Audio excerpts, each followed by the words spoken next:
In honor of this month's PlayStation Plus Essential selection, I look back at Code Vein and find that it was so forgettable, I can't remember anything about it. Code Vein hits PlayStation Plus Essential this month, so I thought I'd review it. But it turns out that even though I put like 10 or 15 hours into it, I can't remember almost anything about it. Surely that's not a good sign. So let's boot it back up and take another look at a game I didn't finish, and now lots more of you will have an opportunity to not finish too. And don't forget to like and subscribe for more reviews of games I didn't finish. Don't worry, it's okay. I don't remember either. Frankly, I have no dang clue what the story is about anymore. Something post-apocalyptic revenants and blood springs, blood beads, and miasma something. I don't remember, and I don't care. The characters all have amnesia, and now I do too. Expect lots of slow walking, slow talking, memory echoes, and incomprehensible forgettable nonsense from forgettable characters with super generic voice acting. Being an anime Souls-like, it has a ridiculously complex character creator. So, of course, I made a purple-haired cat girl as tall and booby as possible, wearing just a towel and a collar. But the possibilities are infinite. It seems everyone, everywhere, is thirsty.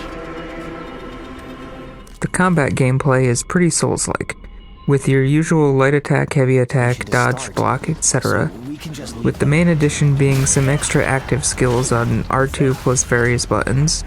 These all use a resource called Ichor, and most have cooldowns, and are learned from blood codes. One annoyance, though, is that the button mapping is just different enough from Software's Souls games to have to relearn your muscle memory. Attacks are on square and triangle instead of R1 and R2, for instance. But it works good enough once you get the hang of it. It is fairly fluid and not too difficult. What absolutely does not work fine, though, is the level design. Level design, both functionally and aesthetically, is arguably the most important aspect of a Souls-like. It's a huge part of what makes Dark Souls and its successors so great and memorable. Great level design is absolutely essential for the Souls-like genre, and even the Metroidvanias that preceded it, but Code Vein absolutely whiffs it. None of the levels look like any degree of thought, time, or budget was put into them, and their quality varies from lazily slapped together identical corridors and tunnels to monotone floating nonsense so bad it had to have been AI generated. Take a look at this cathedral level for pretty much the worst example I found. How was this made by an actual human game designer? It looks slapped together by a 2010 AI told to make a generic video game level in 10 seconds, or a 10-year-old that's never played a video game before and was only given 2 models and 1 texture and asked to make the game's biggest level. This is game-wreckingly, inexcusably bad. Nothing about it is memorable except for how crap it is. And in fact, the bad level design is the one thing I remembered about this otherwise forgettable game before coming back to it. Level design needs to be the first priority when developing a Souls-like game, not the last. The class and leveling system is where Code Vein attempts to stand out. It's a sort of system where you can swap between classes called blood codes from the main menu at any time. And once you master an ability from that class, you can equip it at any time, even with other classes. And you find a large number of additional blood codes throughout your playthrough, often in fragments that you have to collect all 5 or 6 or whatever of to unlock the class.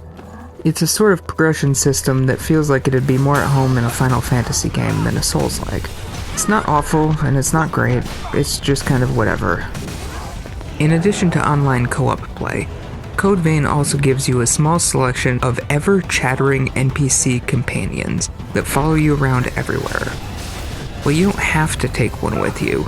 You're strongly encouraged to, and the game is balanced around having one at all times. It's a lot harder alone, but at least they're free to use and always there. Code Vein's anime/JRPG stylings could have made a decent Souls-like, but this isn't it.